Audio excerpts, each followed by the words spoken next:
Di fatto con gennaio 2019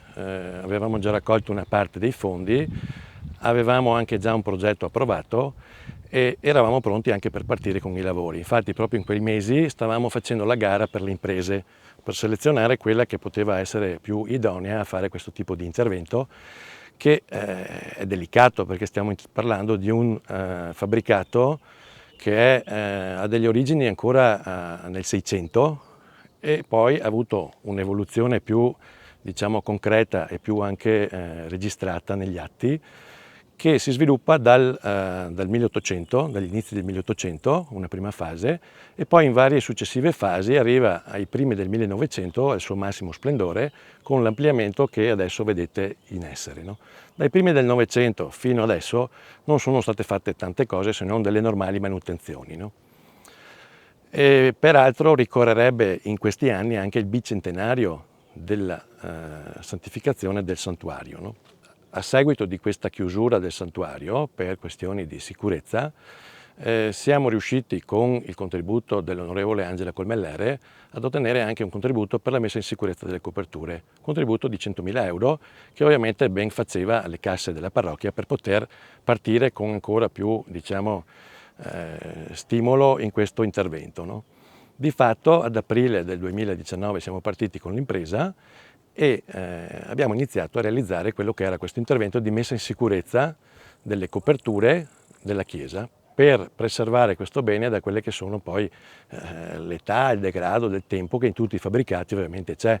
in particolar modo i fabbricati storici che negli ultimi anni hanno sofferto di una mancanza di manutenzione importante, sono quelli più, diciamo, in difficoltà rispetto a tutti quelli che sono questi eventi, no? Chiudiamo una prima fase che è stata anche interrotta dall'emergenza sanitaria Covid, che tutti sappiamo, diciamo,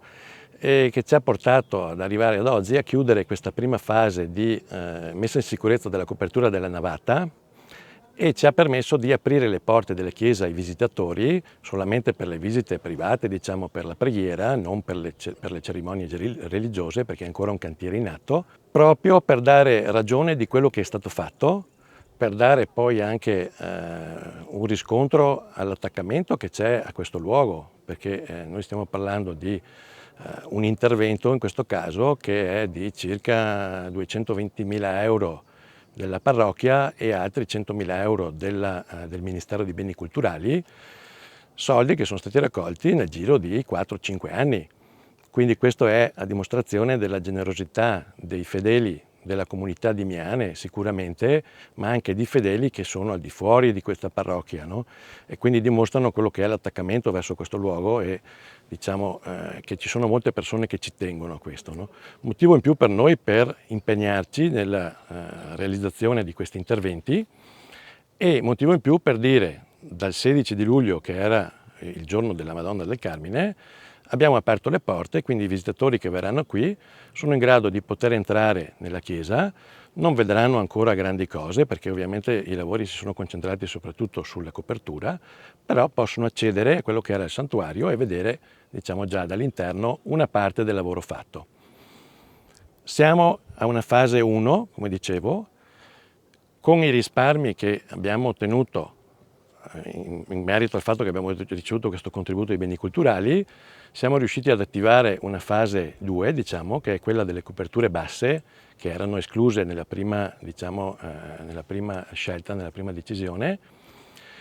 e abbiamo anche fatto tutta una serie di indagini, di approfondimenti, anche a livello costruttivo, che ci hanno permesso di confermare quelle che erano le tesi storiche, bibliografiche che avevamo raccolto,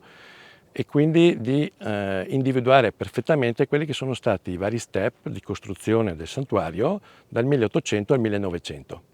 Di questi stiamo anche allestendo dei pannelli grafici che possono lasciare la traccia al visitatore che viene di quello che è stato il santuario nel corso del tempo. Quindi ci sembra una cosa anche di interesse perché una persona che viene può anche ripercorrere quello che era la storia, quello che è stato nel tempo questo santuario e vedere anche effettivamente quello che è stato.